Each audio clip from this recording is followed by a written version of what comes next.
Hi, welcome to Cook with Joy.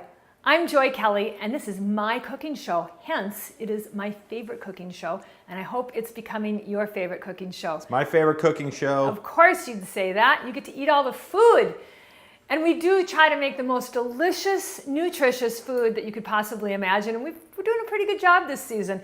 This season we're focusing on recipes that other people created and I'm giving them a try for the first time on camera, which is kind of scary. But I've found some really good recipes on a lot of different sources. I've used Whole Foods, I've used Bob's Red Mill, I've used Heidi Ho, I've used just countless different Better Beans, etc., etc. And I'm trying to come up with some recipes that you can use products that are out there on the market that will help you to eat a more plant-based, nutritious, gluten-free diet while not sacrificing taste and keeping it kind of simple, because my motto is kind of, if I can do it, you can do it. You're talking to me, right? I can do it? Yeah, really. If I can do it, for sure you can do it, Derek.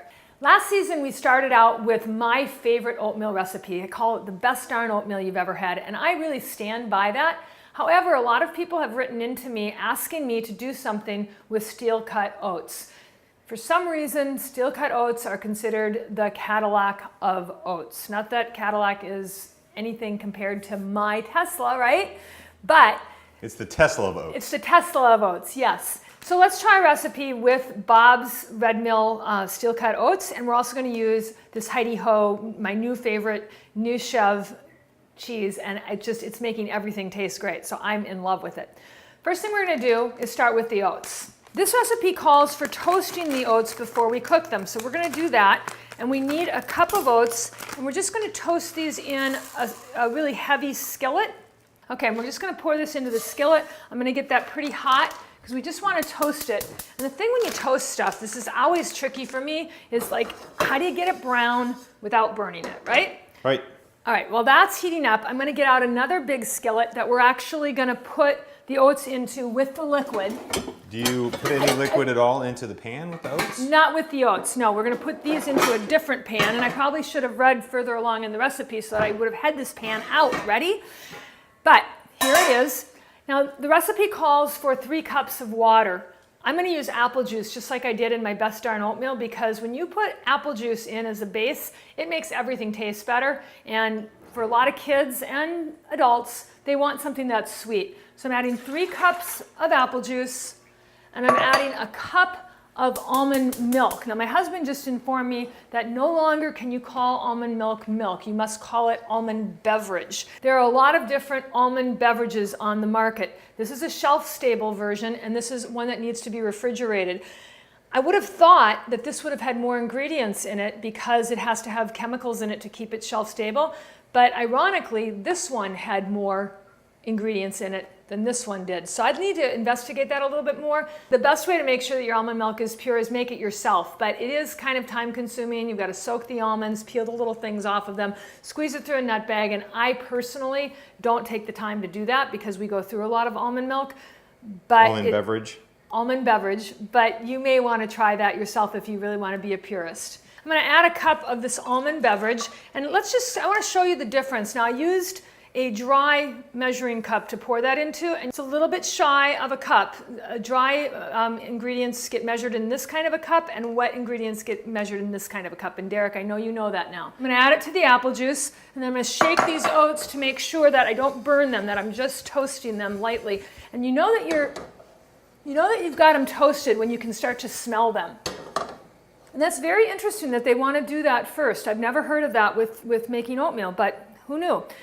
So I'm going to get this boiling. I've got the oats getting together. Now I'm going to make the topping. For the topping, I'm going to add ½ a cup of blueberries. I did a little bit more because who doesn't love blueberries? I love blueberries. I love blueberries. This calls for 2 slices of orange, but that seems kind of a waste. So I'm going to add 1 more because I think more is better.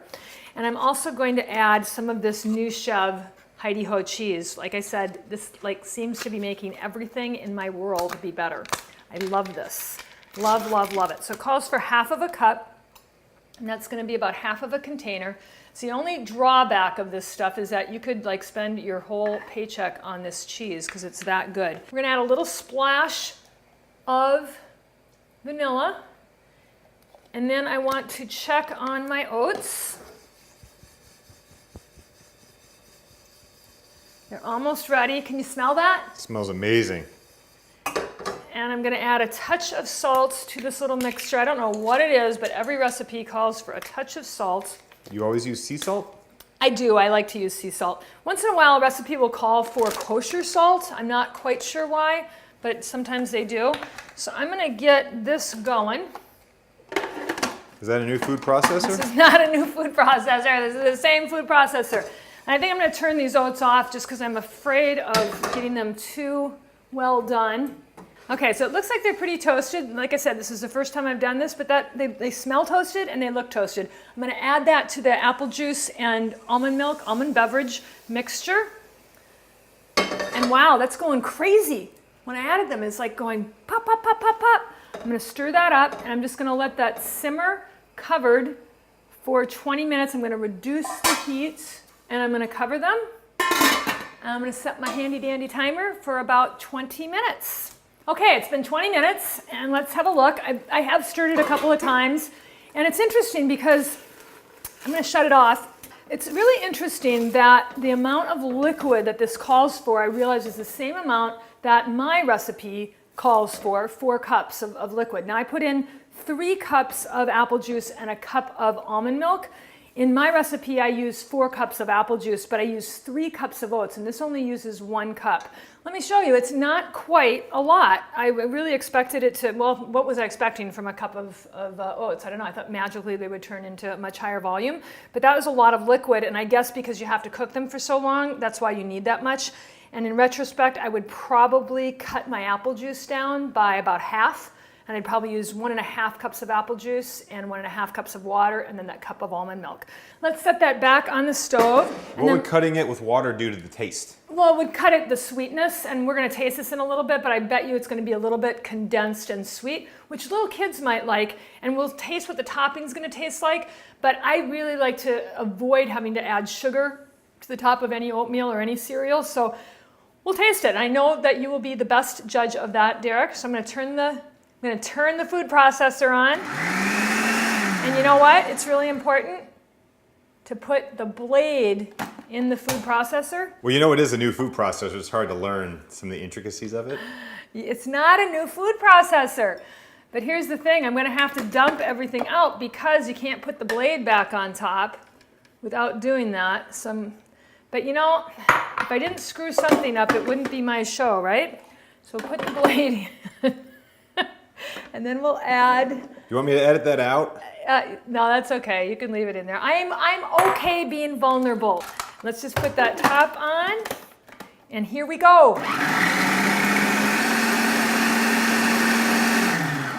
Now it says to blend it until it's smooth, but in truth, it wouldn't matter how smooth it really was.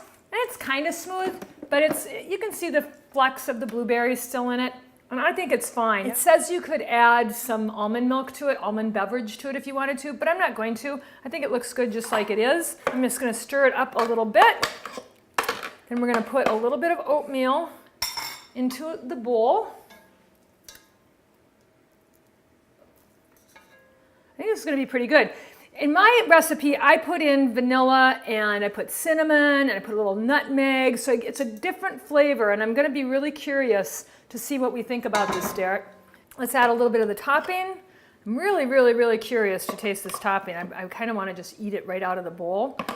This thing kind of looks like a sundae, but I think not only is this going to be really nutritiously dense, having oats, everybody knows, is great for reducing blood pressure, reducing cholesterol, reducing blood sugar levels, and then we've added blueberries, which is great for mental health as well as preventing cancer. We've got oranges, super high in vitamin C.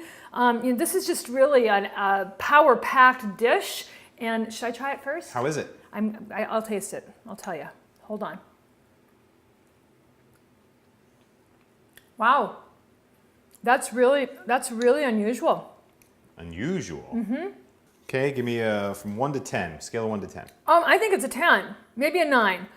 There's nothing much that I would change about it. In fact, the sweetness of the oats is really cut by the blueberries with the shove, the faux shove. The topping is kind of savory almost, and so it's really unique. I'd like to see what you think, Derek. right? Yeah, look at it. I mean, it's really pretty. I think it's attractive. You could make it even more attractive, but chances are you're going to have this for breakfast, right?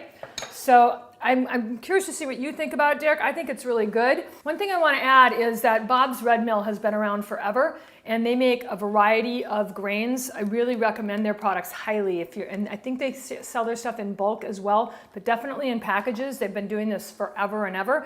And then my newfound love, this new Chev Heidi Ho cheese, just really awesome. You can get it all at your favorite Whole Foods, your favorite Whole Foods market. And I think that we've got a winner with this breakfast dish. And I can't wait to see what we make next week. And I hope you'll tune in too for the next episode of Cookie Joy.